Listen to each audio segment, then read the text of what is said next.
Hello and welcome to the third episode of Splash Champs, where one of my subscribers tries to win a box without any assistance from me. The whole point of my channel is not just for me to be good at draft or get better at draft, it's to bring a community of improvers right along with me as I improve, to make you better at draft tomorrow than you are today. And sealed as well, of course.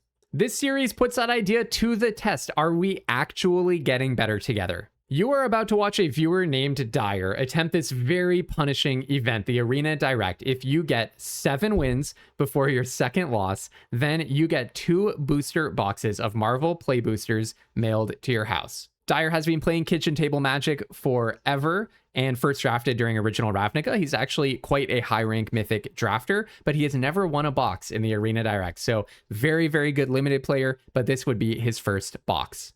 Most of these runs end in 0 to 3 win territory. Most of the time, we are not going to see someone win a box. That is an exceptional result. And to that end, whenever we have a guest on this channel, there is a baseline expectation that respect is shown to the guest. An easy way to make sure that you're doing that is before you comment, ask yourself, am I commenting on a play or on the player? Respectful, critical feedback on plays is what improvement is made of. Definitely encouraged. But don't say anything about someone else that you wouldn't want someone to say about you. Finally, to be crystal clear, what you're about to see is somebody else playing and me commentating. He cannot hear me and I cannot hear him. He's getting no assistance from me whatsoever. Because he's streaming to me in real time, I do not know the result before it happens. Also, because he's streaming, the video is a little bit less crisp than usual, so don't worry, I'm going to put cards up on the side so that you can always clearly see what all of the important game pieces do. All right, and with that said, let's jump in.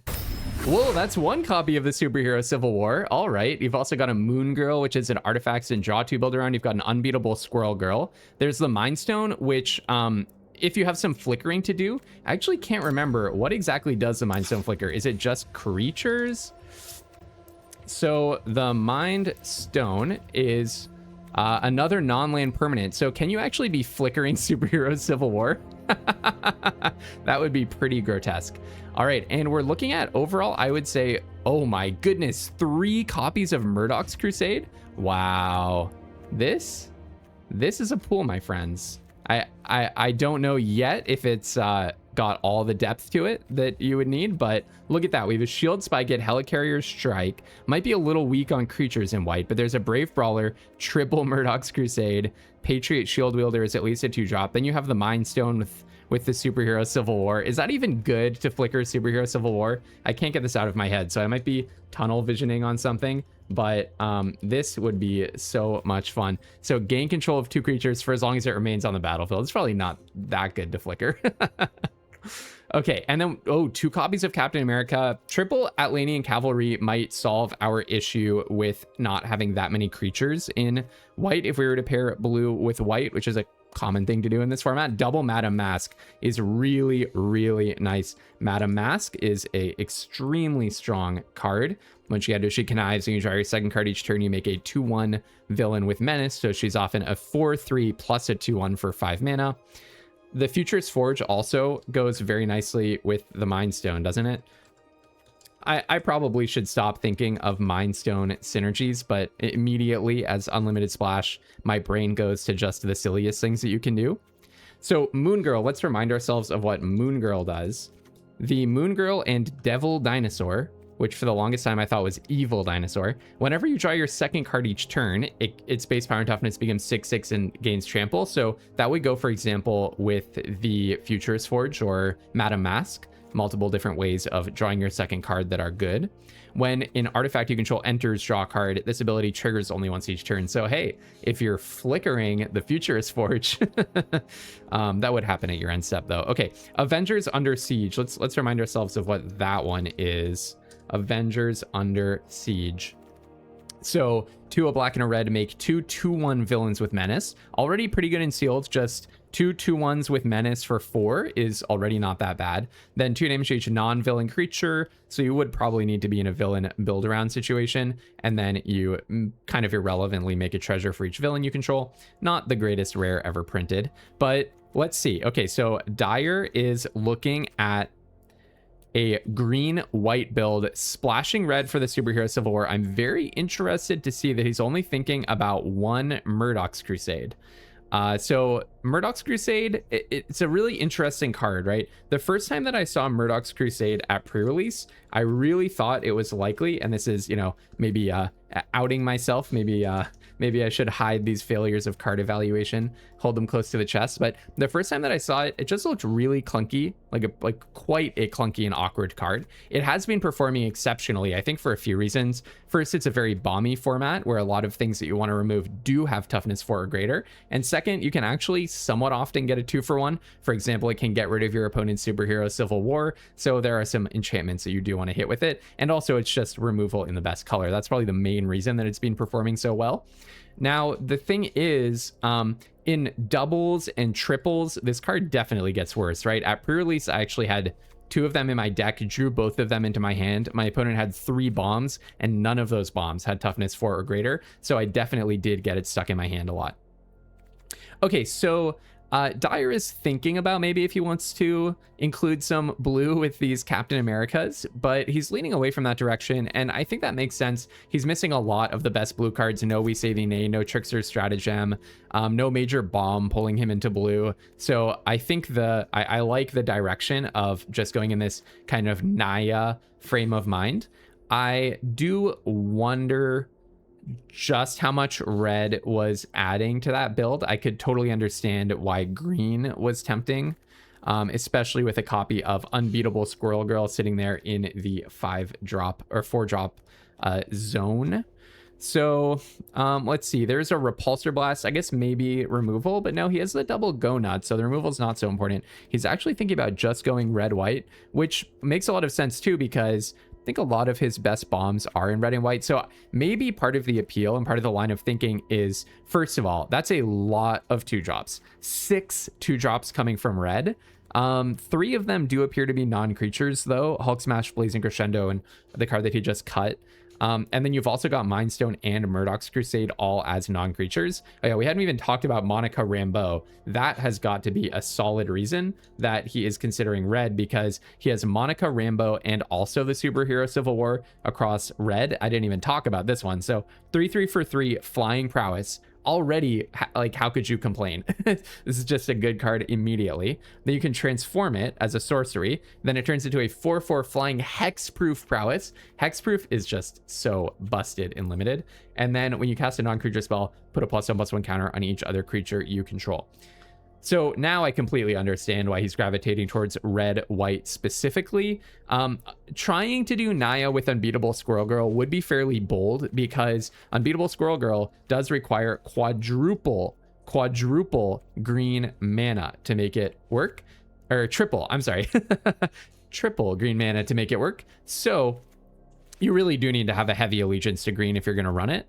So the question that he's playing with here is, can I possibly splash into red, have green, white as my base colors, splash into red, and be able to consistently play Superhero Civil War and Monica Rambeau? Or am I giving up too much equity by leaving all of those good red 2s out of the deck? And Monica Rambeau does require 1 red pip. So that is a very, very splashable card. And in fact, it doesn't even require it, because if you just play it as a 3/3 for 3 flying prowess, you know, you're not crying about that. And Superhero Civil War also only requires 1 red pip. So these are both extremely splashable cards, especially when you have the Skrull, the Ant-Man's Army, the Rapid Rescue. I haven't, maybe Restorative Technique. I haven't seen what his dual lands are looking like, but it looks like, you know, he's looking at that right now. Looks like we don't get fixing into green on that account. Or into red. It also looks like he does not have land cyclers that we've seen. I haven't seen a Murdoch's Crusade. I haven't seen the dinosaur that land cycles. So we're not getting help for splashing on that front. Personally, I think I like this build that he's looking at, this Selesnya build, more than the red-white one. I think the splash is easy, honestly, with an undercover Skrull and Ant-Man's Army. I don't even know if you need the Quinjet. It does make things a little bit smoother. I might play like 1 mountain with this build, but I'm on limited splash, so your mileage may vary. I think the specific issue with the red build was the low creature count, right? The fact that a lot of those 2s were things like Blazing Crescendo, Visions of Love. This is just not really what you want to be doing in the format, and specifically not what you want to be doing in your curve out beatdown Boros aggro deck. So some interesting points to black here. He's thinking about black. You have double Widow's Bite, which is nice. Triple Hydra Infiltration, which is another strong card in sealed. I always like the black discard 2 common in sealed. And also the drain effect from Hydra Infiltration can also get some big work done. However, you're not going to be playing 3 of those. It is a waste of common slots to have, frankly, more than one. Playing 2 of these, maybe I would do. Playing 3, I would only do in the most controlling of control decks. He's also considering blue-white pretty intensely here. Oh, he might actually try the build. I think I'm probably going to favor the green-white when all is said and done. Because the thing about blue-white is you pretty much... It looks hard to avoid playing... I was about to say more than one copy of Atlanian Cavalry. And that's probably too big a concession. Like, compare the power level of the blue cards right now to just having the Unbeatable Squirrel Girl double Go Nuts Undercover Skrull. So you have better mana and it's also faster.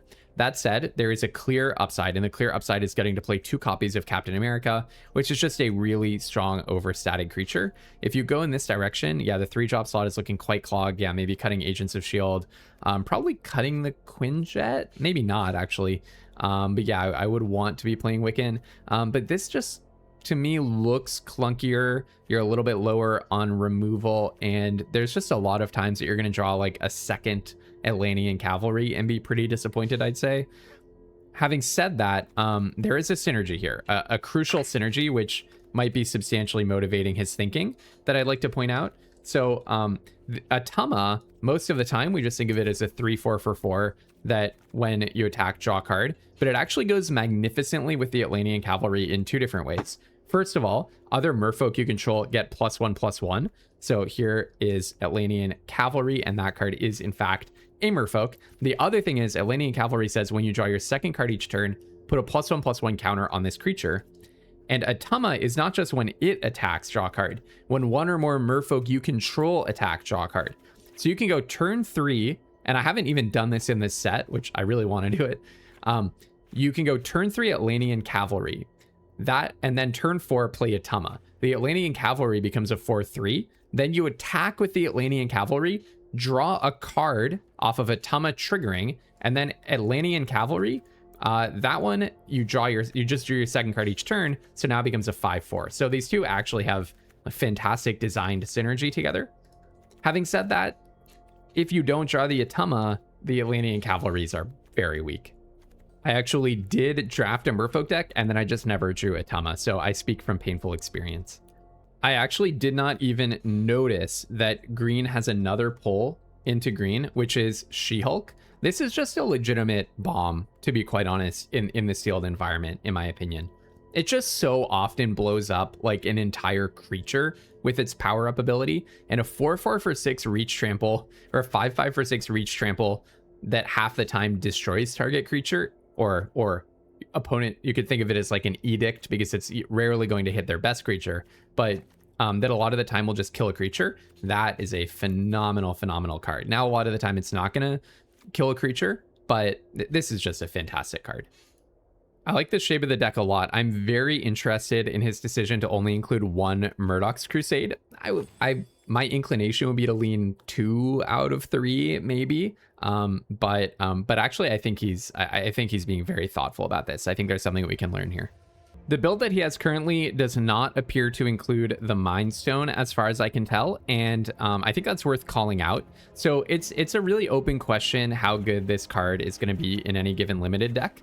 It is a card that you probably think about prominently when you consider the format, because it's kind of my understanding is it's like the money chase card of the set, probably very good in Commander or something.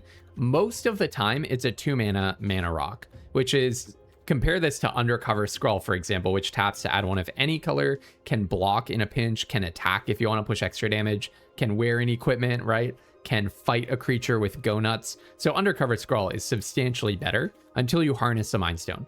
Then when you harness a Mind Stone, surely there's all sorts of cool flickering that you can do, but by that point, you've sunk 8 mana into this thing. although perhaps it's reimbursed you a little bit along the way. I'm not saying it's a bad card, but you really have to ask, how many good cards do I have to flicker with, and how often is it going to come up that I get to sink 6 mana into this just to get a flicker at the end of the turn? So I'm certainly not saying it's unplayable. It's a very, very, very conditional card. I believe in the win rate data, it averaged out to like a C, which in this case probably means some of the time it's great, a lot of the time it's terrible. I want to talk for a moment about this card, Luke Cage, that he currently has in the 4-drop slot. I am personally a big fan of this kind of card. Oh, he's actually also in this build put a second Murdoch's Crusade in, so maybe he does tend in that direction. Although he's now doing cuts, so we'll see. This card, Luke Cage, so 2/5 for 3 and a white. When it attacks alone, gets +2/+0 and indestructible until end of turn. This type of card, on average, is quite bad, especially in draft. But in sealed, there is some room for cards that just attack as a 4-power creature and are really annoying to deal with in combat. Your opponent, a lot of the time is going to get stuck in your hand. It's not going to be attacking alone. It's going to be super awkward, and it's not going to feel very good to you. But this falls in a category of card that I think about a lot in sealed, which is like cards that are below the level that your opponent wants to spend removal on, but can actually just kill someone, and eventually they have to do something about it. So I won a box. It was like a very formative experience for me when I first started recording videos. I won a box in Avatar with 2 or 3 copies of Earth Rumble Wrestlers, which was a heavily, let's say, disliked card in the format. It's just a 3/4 that's sometimes a 4/4 with reach for 4 mana, and it was just dealing probably total. These Earth Rumble Wrestlers did like 60 damage if you add the amount of damage they did to my opponents across all of my games in that event. They were just absolute all-stars for pushing damage. And more recently, I won a box with a Hungry, 2 copies of Hungry Graphalon in my deck. Another, if you check the win rate data, like F level or D level card in sealed, but it's a 3/4 reach for 4 that just gets bigger sometimes. And again, these cards just did so much damage. It was like every time I had a Graphalon on the field, the opponent did not want to spend their kill spell on it, but if they didn't have a kill spell or they didn't spend it, they could just close out the game. I think Luke Cage, at which he's cut while I'm talking, I believe, because again, it's not a good card, but it falls in that category of like, if you're in a really scrappy pool and you have a 4-power creature that looks annoying at common or uncommon level, there he put it back in, then, you know, it's like a very, very reasonable inclusion, especially it's like a one of to just get a little bit of extra oomph in your deck. It's way better to draw on turn 13 in a board stall than Gorilla. Another thing that Dyer is being very thoughtful about here is if you have enough ramp pieces, which he does, Undercover Scroll, Dependable Quinjet, Restorative Technique, a possible kind of failure state is that you just run out of things to draw. Ramp decks will often run out of things to do in the late game. So you need to have a bit of a slower curve than you usually would in order to make sure that you have things to do with your mana, because there's nothing worse than drawing Undercover Scroll into Restorative Technique into a bunch of other 2-drops. So we have to make one cut here. I mean, I'm eyeing that Rick Jones, but at the same time, he's been very thoughtful looking at his creature count. So I'm just going to trust that we have enough heroes to make that work. And then I do want to point out one other reason that he's probably holding on to that Rick Jones, which is he has a superhero Civil War, right? So Rick Jones, Destined Sidekick, can get an enchantment from among 4 cards that you milled into your hand. So that's a very nice way of digging for the superhero Civil War. Also, it's just good like card advantage in the late game in sealed. Getting card advantage in decks that are maybe more creature based in mid range, just getting those extra little ways of having some extra gas in the late game is a nice way to turn an okay mid range deck into one that can really win some sealed. Looks like he cut Restorative Technique, which I think was the right cut. That makes a lot of sense to me. All right, we have Dyer on the line with his final deck list. So Dyer, just generally, how do you feel about the pool? What are maybe some of the highlights, and what are some things that you're a little more concerned about? I'm feeling overall really good about the pool. Like, there's a few bomb rares that were in this, and I just kind of knew I wanted to be able to play both of them, like Monica and the Superhero Civil War. So the first thing I looked at was my white, red, and green. like hoping to see if there's some sort of way I could splash or just straight up play red white. Unfortunately, I don't think the red was deep enough for me to go with, and the green also had the squirrel girl as well, so I ended up going the green white route. But I did want to take a look at black because I've been enjoying a lot of the connive synergies with villains, and black is completely unplayable, so that was upsetting to me. But yeah, I ended up on a Selesnya build, splashing the superhero Civil War, and hopefully it works out because I have no land cyclers, and as for splashing, I've got the Jet and the Skrull and Ant-Man's army. So it's not going to be the easiest splash, but if it does work out, it's gonna probably win me the game, right? So overall, I'm feeling really good about the pool. We did have the Mind Stone as well, which I was debating, and there's not a whole lot that really benefits from activating it. Like there's the Ant-Man's army, which I think I took out of the... Yeah, there's the Ant-Man's army and the hero in training that really benefit from the bouncing with the stone, but for the most part, like I feel like it's not worth putting it into my deck. Instead of like I could just run a second Murdoch's, which is gonna benefit me so much more in my gameplay, I'm assuming. So yeah, that's the final build. I'm feeling pretty good about it, and hopefully we can win a box or two. Gotcha. Awesome. Thanks so much for walking us through the deck. It's so hard for me to hear you say all these things about Magic cards, be looking at all these Magic cards and not say anything about Magic cards, but my lips are sealed. So good luck. We'll go back on mute, and good luck with this run. We're all rooting for you. Awesome. Thank you. All right, so we've jumped into game one. Dyer did make one last minute change to the build. So he actually dropped the second Murdoch's Crusade that he had in there, and he put in the Mind Stone.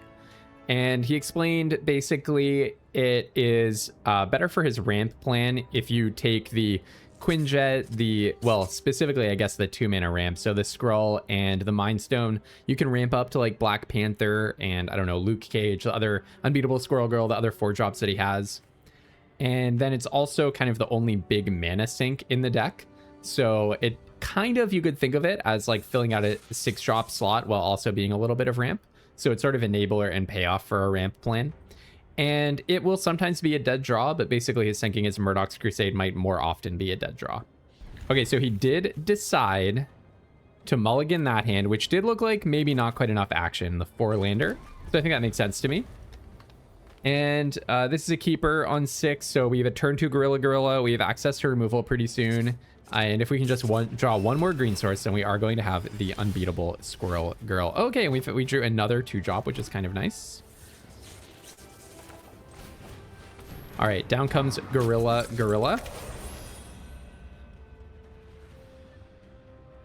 The other thing is he was mentioning, it's appealing to be able to flicker the superhero Civil War using the Mind Stone. Oh, that is a Bruce Banner. A bit of an annoying one to see. Now, we do have a web up, but Bruce Banner, an incredibly strong card, especially in sealed. So you can tap X and draw X cards, but only as a sorcery.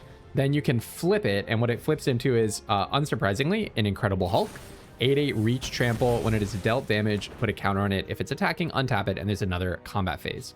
Our our Gorilla just ate a Helicarrier Strike, which is really interesting because shows you something about where the opponent's head is at, that they're willing to spend a removal spell on such a tiny little dorky creature.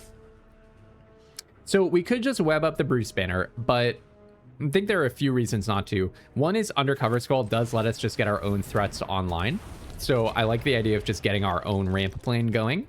The other thing is we probably have plenty of time to get rid of that Bruce Banner, one imagines, because it can only start drawing, it's only going to start drawing cards when they have a lot of mana and they don't have other things to do. So probably around like turn 6, turn 8 is when it really starts getting good. Now, we could just run out Unbeatable Squirrel Girl, and personally, I don't see a reason not to, so it makes sense to me that Dire went with that move. So Unbeatable Squirrel Girl is now going to start just making a zillion tokens. It is a little interesting to me that the opponent already used their Helicarrier Strike because the 4 damage mode on Helicarrier Strike could kill an Unbeatable Squirrel Girl. So either they're looking at multiple removal spells in their hand, or they are going to regret that. Here's a Black Panther. It's an interesting one. So it can kind of start going off. Now let's see. I'm imagining he's actually going to web up the Black Panther, which means that we don't have a removal spell for Bruce Banner, which kind of makes sense to me because we don't need to be that worried about the Bruce Banner at this point. Not right now, because our Unbeatable Squirrel Girl is kind of unbeatable on this board. They didn't seem to have a removal spell for it on 4 mana, and now we're just getting in for damage. We're going to start getting squirrels. Our plan is probably just start doubling squirrels really soon in the near future. Doubling squirrels is going to cost 1 and 3 green to do, which we do have access to so long as our undercover squirrel survives. The opponent is deep in the tank about whether to chump this undercover squirrel girl, perhaps. All right, they let the damage go through. Sorry, I paused because they were going so far into the rope, but didn't quite unpause in time to catch them, allowing the hit. So they've gone down to 19 now. They gained life from gain lands and also hero in training because I guess Bruce Banner presumably is a hero. That would make sense. So when they played the hero in training. Okay, so they did get a draw 2 here, but that's probably okay. Oh, Murdoch's Crusade is a really nice one to deal with the Bruce Banner if it flips. So now there's a question. Do you just double your squirrel count? Or do you try to develop your board in a different way? We're a little bit choked on lands at the moment. But I actually totally agree with this line because spending an entire turn just making 3 1/1s probably is not the best that you can be doing. I am interested that he decided to play the Patriot here. Why play Patriot? I think the reason for playing the Patriot, I think I can understand his thinking. So like you might wonder like, why would you play the Patriot? And I certainly did. Why would you play it instead of playing like Luke Cage and using all of your mana? Here's the thing. Patriot, as long as you hold up 2 mana, is going to be able to give target creature hexproof. So if they don't have a fight spell right now or a removal spell right now, then your Unbeatable Squirrel Girl becomes even more unbeatable.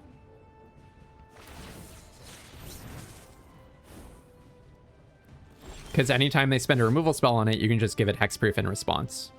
So now, for example, he can just hold up 2 mana and start making a trillion squirrels.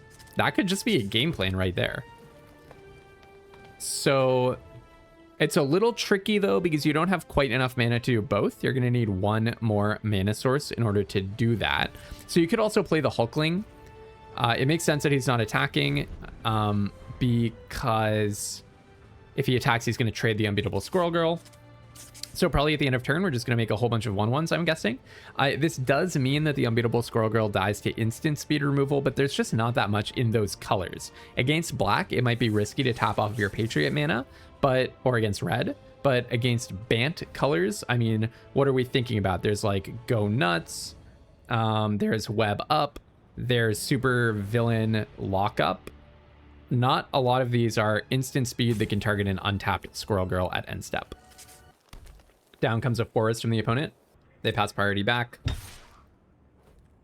Going in with Stature. So they could make it a 6/6 here. But they choose not to.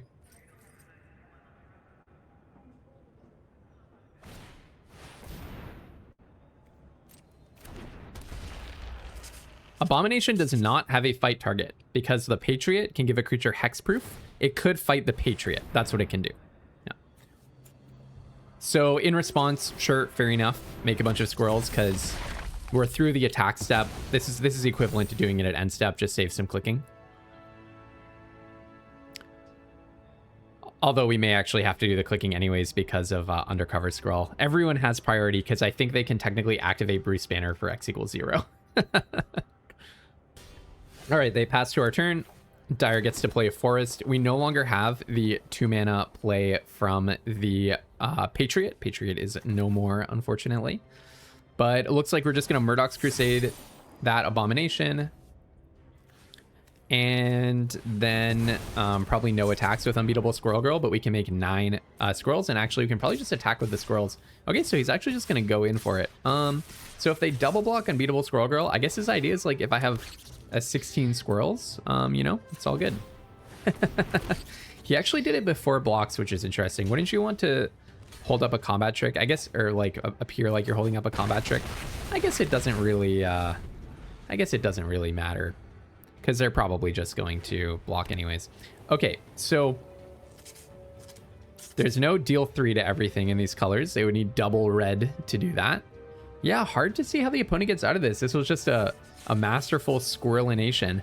I really liked the idea of playing the Patriot and forcing them to have something immediately, because Abomination was unable to target the Unbeatable Squirrel Girl and was probably in their hand at that time. So the one thing that we probably have to look out for here, let's see, how many blocks do we have? 1, 2, 3, 4, 5, 6. We don't have to look out for anything. We have lethal. We have an extra Monica Rambeau. They have nothing with lifelink. Looks like just a clear victory. So very nice. Awesome. A wonderful game 1. Pick up by Dyer. We had fun. Very nice. So Dyer is 1-0 on his way to a box. Gonna take a quick look at that deck. He's thinking of some little ways of maybe pushing damage, maybe a Panther Pounce or 2. Well, we only have 1. Maybe a Panther Pounce and a Murdoch's Crusade. Murdoch's Crusade showed up at exactly the right moment, and we wouldn't really have wanted a second one. So in that, you know, that's +1 for his idea of only playing 1 Murdoch's Crusade. All right, ultimately, I don't believe that he made any changes, and we're jumping into game 2. Oh, what a hand. Oh, ouch. I don't think we can keep that one. he just snap mulls. Makes sense. This is looking interesting. So here's the thing about it. Yeah, I like putting a land back. You just have a lot of ramp and nothing to do with it. But he constructed his curve very carefully. Okay, he immediately gets the land back. If you can draw just some action, it's good. Already this hand has something, right? As he pointed out, the Mind Stone is kind of its own mana sink. So you could level up the Mind Stone. I mean, Flickering Ant-Man's army is not where we want to be, but it's not nothing. Just getting an extra food every turn. Agent of Shield. So the opponent is definitely more of a Selesnya curve out, but we have plenty of stuff in our hands. So facing a bit of an onslaught, but yep, if you just plunk down the Agents of Shield, which I think is exactly what I would do in this spot, then you have plenty of blocking options. Now, one thing is if we had played the Quinjet, we had 2 mana. So next turn, we actually can double spell. We can play Quinjet for 3 into Ant-Man's army. Yeah, the other way we could have gone is play the Ant-Man's army, make a treasure, and then you're still 1 short of the Quinjet. So in this spot, I know, okay, there are like many different levels to kind of blocking theory and what you do here. Blocking would be extra bad because it's a Colleen Jones. Because if they target it and, you know, say they have a Panther Pounce, then they get to investigate and get a +1/+1 counter and scry. In a lot of situations, or sorry, I mean, it's called, what is it? Colleen Wing. In a lot of situations, I would be inclined to block, but them targeting this to kill your creature and get the benefit from it sounds like a pretty brutal swing. The issue is, though, they can just always do it next turn and then always do it the turn after. So if you're going to play either one of those, you can double spell. Okay, he sees it. Good, good, good. So he's going to play the Quinjet. And then it does seem like we're in the territory where you need to spend a removal spell, doesn't it? I know I'm a little bit quicker on the draw with my removal than a lot of other people are. This is definitely a spot where I would be using a removal spell. You just have to get rid of something.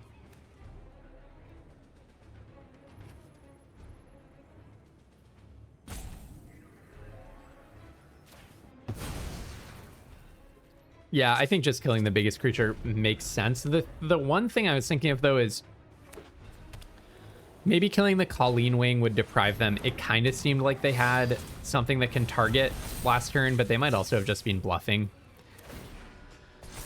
Swings in with a 5/5 Trampler. So that card, oh, that could be quite a nice draw. That that little helicarrier strike there. So Hercules, Prince of Power, is a 3/3 that when it enters, you can power it up. And well, when you power it up, you put a +1/+1 counter on it and it gains Vigilance, Indestructible, and Haste. Food makes a lot of sense. Just keep our life total high. So I'll move my move my video here because now we have a lot of tokens and stuff going on. So we have a food putting us effectively at 12 HP. We're definitely not in attacking mode. Can we helicarrier strike? So I believe the teamwork cost on that is 4. So I'm pretty sure that we can do, or sorry, the teamwork cost on that, I mean, is 2 to get the 4 damage mode. So we can declare blocks and do that no problem. And also, it's not a card that the opponent is likely to read in our hand because we literally just top decked it. We've been behaving as though we had absolutely nothing combat relevant. The opponent plays the thing. Oof. Oh, youch. Oh, youch. That's a big creature right there. We can organize some like triple blocks, but it's starting to get hairy. Or we can, here's what's probably going to happen. We block the thing and helicarrier strike it. Yeah, Luke Cage not looking the worst here. So what he's probably thinking is flicker the Mind Stone, and then you can web up, you can, harness a Mind Stone, then you can flicker your web up, I believe, and you can web up the thing. I was thinking this about Mind Stone, about web up rather, as a potential target for the Mind Stone. You basically just get to upgrade the card that you've removed. So I think that was a really, really nice move. He had exactly enough mana to do it.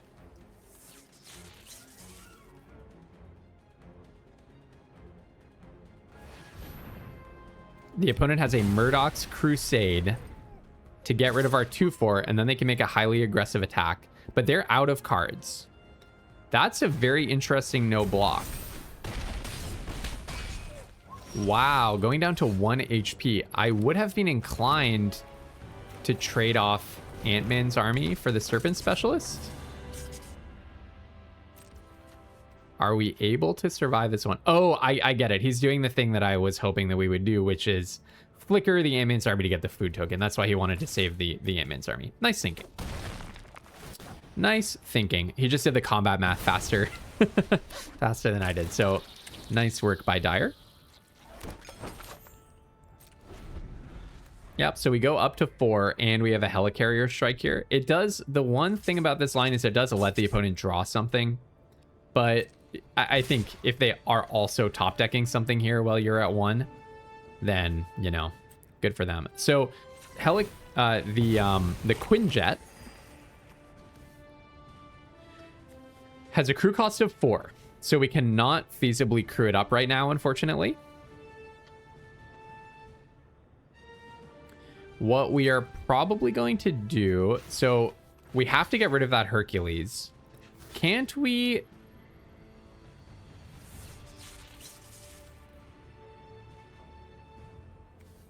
Can't we kill Hercules with Helicarrier Strike? Isn't that the card that we would want to kill? I would rather block a different creature and then kill the Hercules with the Helicarrier Strike. They have to have nothing, right? If they have anything, it's GG, right? You can't really organize blocks in a way that's going to win if they have a combat trick here, because they could just have so much stuff. They could have a giant growth for all we know. Yeah, perfect. Awesome. So I love these blocks. Love the way that Dyer's played this. Let's see what the opponent has. They top deck a Black Panther. Oh, man. And then we top deck a land. Oh, my goodness. Wow, wow, wow. That is rough stuff. Well, we don't have an attack here, do we? And then we flicker nothing. So we can block. Are we just dead? It looks like we're just dead. Dang, the Black Panther off the top. Holy smokes. Raft Security Officer. The opponent just has all gas from the top with 0 card selection. Wow. Oh, tough beat. I mean, I think Dyer played that very precisely. Loved the moment when he did not throw the Ant-Man's army in front of the Serpent Specialist and saved it to flicker to get a food back, which actually was worth however much the Ant-Man's army would block in the future, plus an extra HP. I guess it technically left us at the same life total that we would have been at otherwise, but we got to keep our creature. All right, so we're going into deck tech to try to get just, I imagine, 1 step faster. Murdoch's Crusade actually did feel kind of bad there.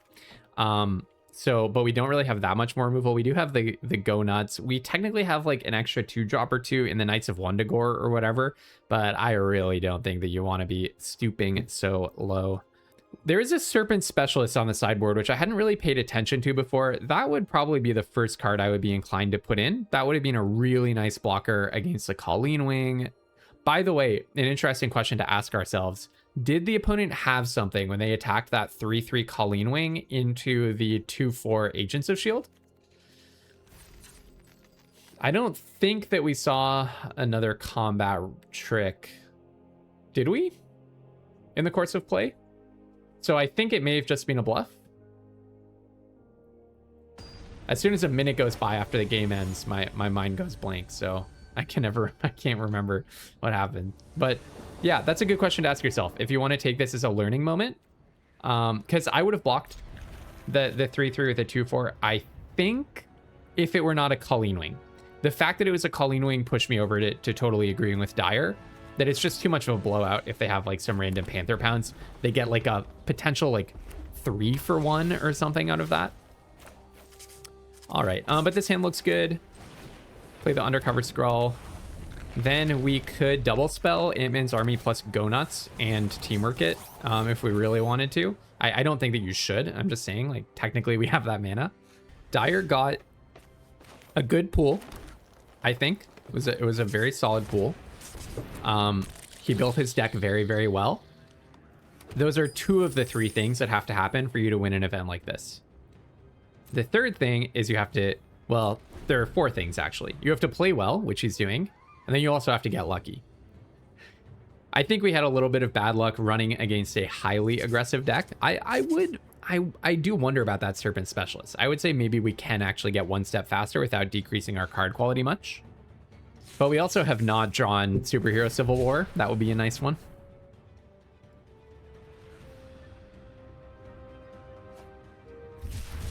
By the way, by making a treasure, Dyer set himself up to be able to cast it if he does find it, and he put Rick Jones in his deck, which digs for the Superhero Civil War. So everything is lining up to, you know, if you don't get lucky, try to make your own luck, and that's what Dyer is doing here.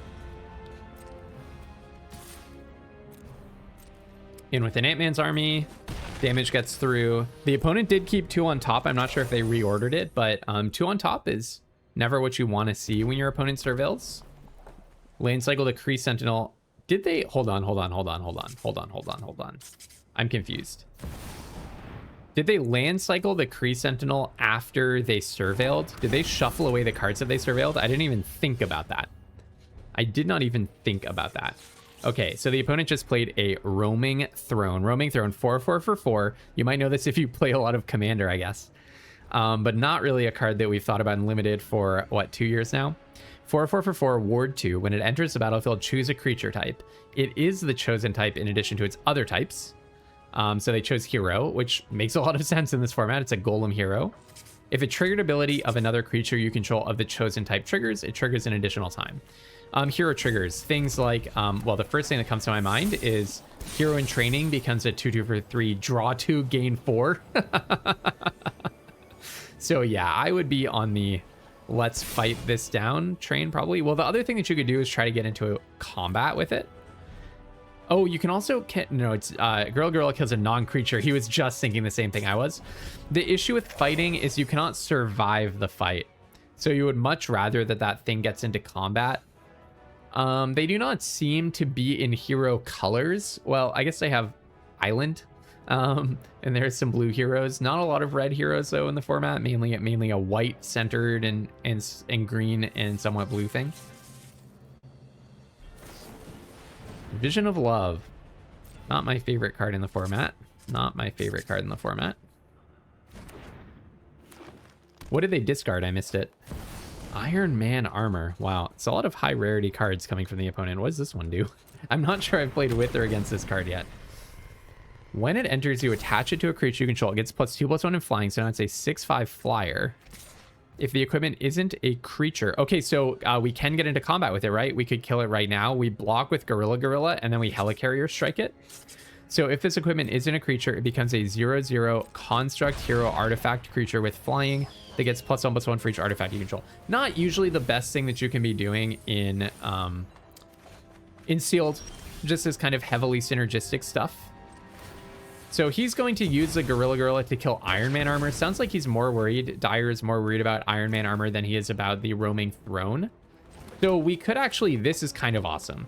We play the Brave Brawler, level it up. It becomes a 5/4. Then we go nuts, put a counter. I'm sorry, it becomes a 4/3. No, my bad. It becomes a 4/3. If we go nuts and put a counter on it, it becomes a 5/4, but then it still does not survive combat or survive fighting the roaming throne. But it seems like Dire is just not super concerned about the roaming throne, which I think makes sense. The opponent's colors are a little bit confusing. So we don't know how many heroes they have, but the fact that their colors are kind of all over the place suggests it's probably not a tightly tuned heroes deck that's going to get a billion triggers out of roaming throne. So he's just digging for Superhero Civil War. If you can find Superhero Civil War, then you are very happy. Okay, we can get Luke Cage. That's a hero. You're very happy for the opponent to have a roaming throne. Did the Superhero Civil War somehow fall out of our deck? We haven't seen it a single time. We're on game 3. But he was also able to pop the treasure because he had already found the mountain.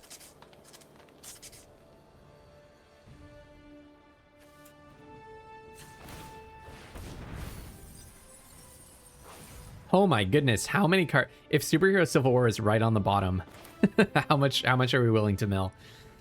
So Red Hulk, let me just remind myself of what exactly this thing does.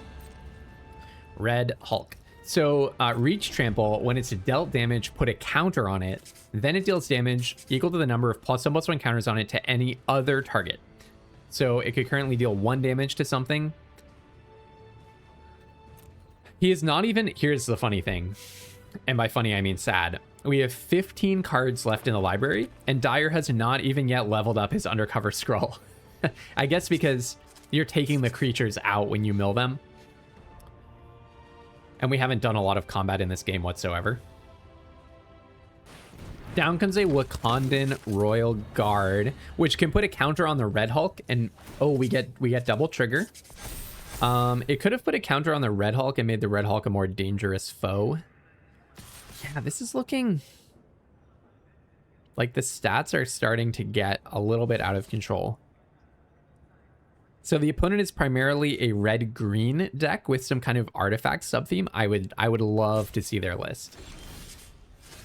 Monica Rambeau. What can Monica Rambeau do for us here? I mean, the fact that the opponent did not attack is really nice for us. I think... Let's see, that Roaming Throne is currently an 8/8 because it's a hero and they got double triggers from the Wakandan Royal Guard.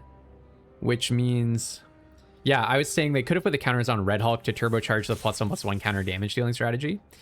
This makes a lot of sense. Attack with Luke Cage because it gains indestructible. This is what I was saying about Luke Cage. Like, this kind of super clunky 4-drop in sealed can actually just be the card that gets the job done in the end. So attacking with this, there's a lot of layers to this strategy. So they could get a counter. It's very tempting for the opponent to just block with Red Hulk and get a counter on it. Okay, they don't want to.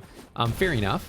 But if they get damage on anything, then we can probably go nuts against whatever they get damage against. And we have a super consistent strategy here. Oh yeah, I didn't even think about that Rick Jones also digs to web up. That makes a lot of sense. But Dire is pursuing a very consistent strategy as well, which is just like, let's just find our Superhero Civil War as quickly as we possibly can. So the stats were looking awkward. I think the opponent should have really pressed their advantage last turn. They had an opportunity to start just getting some hits in. The stats were starting to look intimidating, but we just have so much gas left in the deck, especially with Superhero Civil War left to draw and a Rick Jones to dig for it. I think we have a whole lot of outs. I'm actually liking our position. Crossing my fingers, knocking on wood. Okay, Trickster's Stratagem. I'm inclined to put that on top because worst case scenario, you mill with the Rick Jones and it just gives you a Rick Jones target, right? Okay, and then I was asking, can Monica Rambeau help us out here? Like, how useful is it? So it takes 8 mana. Whoa, we got down to 3. That's a big swing. Oh, nice. Murdoch's Crusade is a great one. So we can just get rid of the Red Hulk. We have really good blocks. So Monica Rambeau turns into a 4/4 that can put counters on everything. Okay, so we have 4, 5, 6 mana left. So we could play Monica Rambeau and activate Rick Jones. I think that makes sense. We have good blocks for Wakandan Royal Guard. I do want to flag, and I'm a scaredy cat, so I'm always thinking about this kind of thing, but it's not likely. It's not likely, but there is that uncommon Team Tactics, which can give a creature double strike and also trample until end of turn. So you don't want to go too incredibly low against an opponent who has red, or you're not necessarily safe. It is an uncommon though. So I actually quite like the move of just simplifying here. He's just gonna do 2 damage, keep his stuff untapped. I think that makes sense.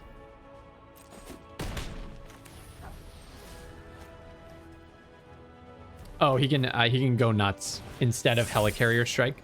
He was thinking about which one he wants to use.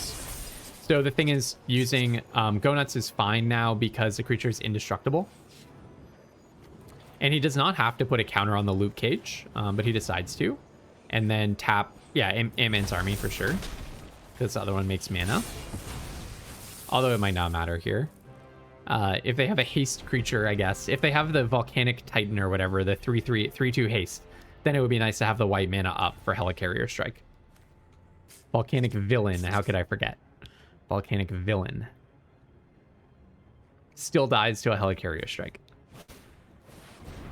Justice, that's a solid draw from the opponent, but not too terrifying when we have a Helicarrier Strike here. Oh yeah, they don't have their roaming thrown out, or it would actually double this trigger. That would be kind of nasty.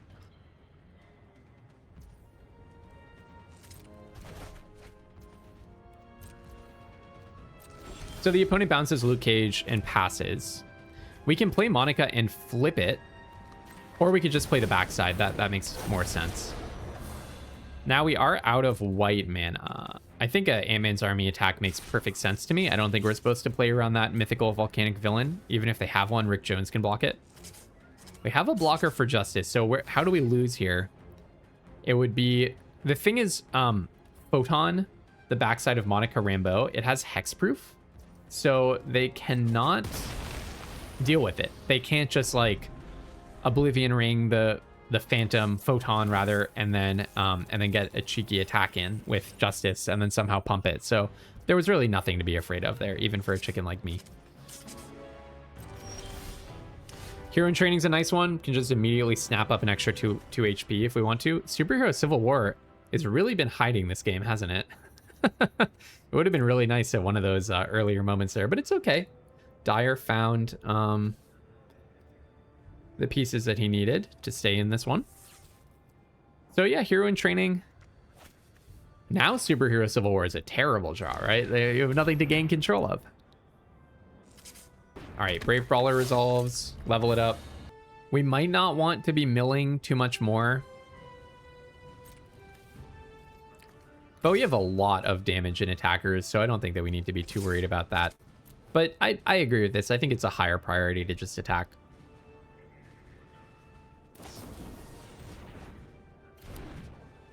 Depower. They did seem to have something, and I was wondering what it was. Depower kind of makes sense. They were thinking about whether to just cycle it, basically.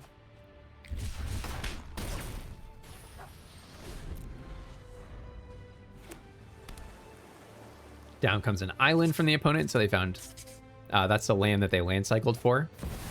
Thor, God of Thunder. Okay, does this change anything here?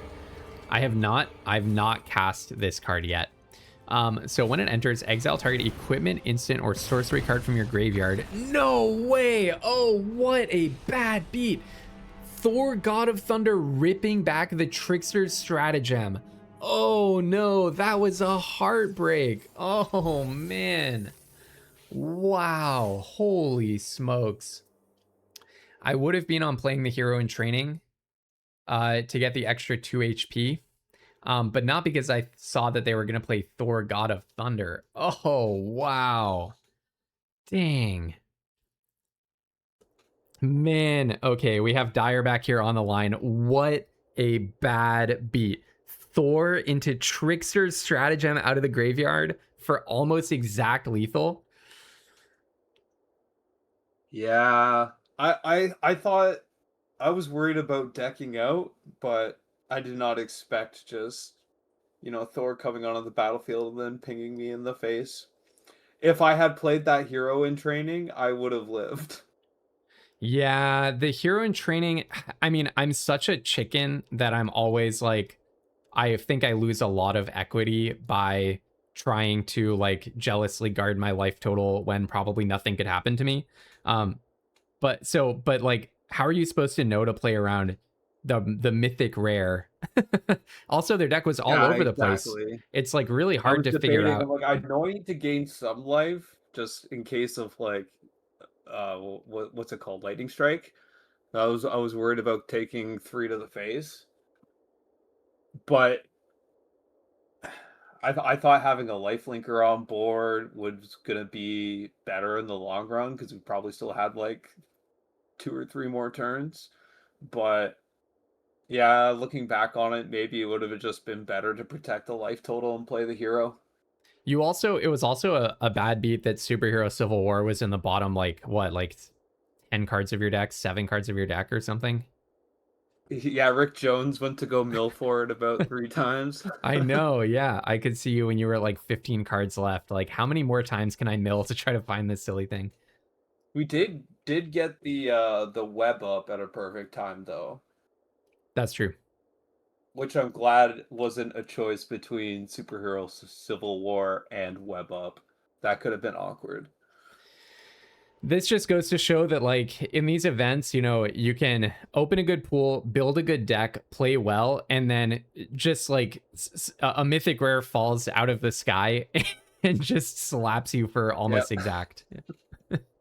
I was not even expecting Thor. That kudos to my opponent, had an incredible pool. They had a, yeah, so I could not really make rhyme or reason of their deck. But now I get it a whole lot better now that I saw Thor. Well, yeah, it's just take all the good cards and jam it and run all the land cyclers and yeah. Yeah, and you were pointing That out, even the roaming throne combo with the what's the name of the vigilance guy that puts counters on your other heroes? um Oh, I forget his name, but he got essentially what was it? 4+1/+1 counters for yeah. one ETB trigger, which is pretty nice. Oh yeah, the Wakandan Royal Guard. Yeah, exactly. The doubling the trigger, and it was the roaming throne makes itself a hero, so you get 2 copies of 2 counters on it. I was actually Yeah, it thinking was. in that moment, it was interesting. Like, do you put 4 counters on the roaming throne, or should they have put at least one of those onto the Hulk? Because as soon as it takes damage, it deals damage equal to the number of counters. So you could start turboing it up to remove more important stuff. Oh, I absolutely believe they should have put the counters on the Hulk. Yeah. But that's also coming from information of things that I had in hand, right? Like I had the Mm, Helicarrier strike and the, I believe, Go Nuts in my hand that's still at right. that point, which were both damage spells. So I was kind of worried that they were gonna put the counters on Hulk. That's a The good plan point. was to find Civil War and to take one of the two of them, or to web up one of the two of them. But with the Hulk, I could still take some damage, and 4 and 4 is still 8. So I could have blocked with what's it called? Brave Brawler at the time. Mm. Yeah, the fighting was a little awkward. The Go Nuts kind of got stuck a little bit, even though I think it's generally a very good card. I think it just kind of ended up in an awkward spot there. And I think in general, like although like looking at the pool, there's 2 absolutely incredible rares, like Yeah. Monica and the Civil War. Yeah. I was struggling to think of ways to keep churning through my deck. Like in the set that last game there, Rick Jones did do a lot of work, but if I don't draw into Rick Jones, I've got what, the Shield Spy kit for a little bit of scry. Um and a rapid rescue that I swapped in close to the end there Mm. instead of Hulkling. It was like Oh, not much not much to really churn through the deck. So if I get hit with a few removal spells and they keep refilling their hand, I'm kind of just, the game's over at that point too, right? Totally. Yeah, it's a shame with the double Madam Mask that black was not really, that it just had so few other cards. Yeah, I probably, if I had a few Red Room recruits, like even with like the Moonstone constantly Yes. getting value from discarding and exiling it, like that combo is so strong. I feel like it'd be pretty good in sealed as well. Just constantly getting cards, right? Yeah. But yeah, there's no cheap villains to play at all. This is probably the most awkward black pool I've seen for sealed in this set, simply because it's not like it's just completely bad. There are some pretty good cards in there, but they're not supported. That's the worst in sealed, when you have some pulls into a color and then you just do not have playables. Oh well, it was fun. Cool. Well, yeah, really, really good games, really well played. So sorry that it had to end that way. I mean, it just goes to show, like, you can have 2 of 3 or 2 of 4 things end up lining up right, but then even just like getting a good pool, building well, and playing well, sometimes it's just not enough. But thanks so much for letting us watch. Really appreciate it. Do you have any parting thoughts for the audience?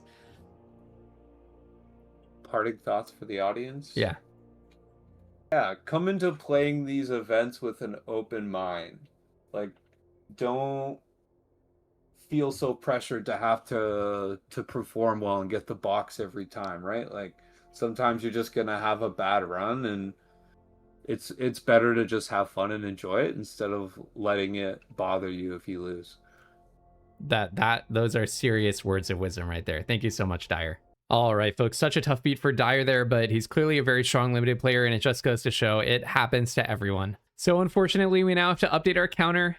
0 boxes. That was 3 attempts, but we'll get them next time. So tomorrow there will be another episode of Splash Champs. If you would like to be considered for a future Splash Champs, I'm full up for this Arena Direct, but there will be plenty of Arena Directs in the future. Find me in the community Discord, subscribe to my YouTube channel, go on Discord, search Unlimited Splash, same username there as here, add me, and let me know that you'd like to be put on the waitlist. So until tomorrow, have tons of fun playing Magic.